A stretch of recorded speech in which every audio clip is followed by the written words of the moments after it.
Psalm chapter 130. Trust in the Lord is not a matter of choice, but destiny.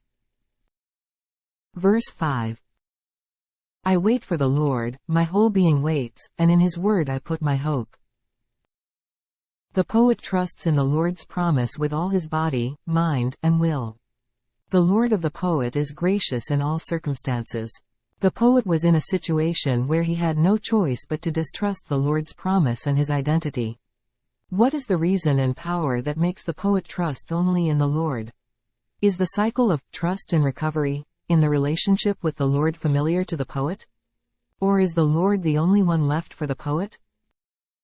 The former must overcome the barrier of human fickleness. This is because people are not Pavlov's dogs. Betrayal due to self-love that disregards reason is innate in people. The latter is more persuasive. The latter refers to the parable of the widow and the judge in the New Testament. The widow had no other way but to go to the judge, even if he was unjust. The poet of Psalm chapter 130 also has no other object than the Lord. Even if the situation the poet is in makes him unable to trust only in the Lord, he must hold on to the Lord's promise. This is because there is no other way, no other possibility for the poet. Therefore, trust in the Lord for the poet is not a matter of choice. It is inevitable and it is destiny. Israel chose between Yahweh and other gods. So Israel always had to be pointed out for idol worship through prophets, and because of that, their country was ruined. This is the consistent perspective of the biblical recorder's editors. But finally, we hear the hope of destiny, not choice, in countless prophecies. Jeremiah proclaimed the renewal of the covenant. Jeremiah chapter 31 verses 31 through 3:3. Behold, the days are coming, declares the Lord, when I will make a new covenant with the house of Israel and with the house of Judah.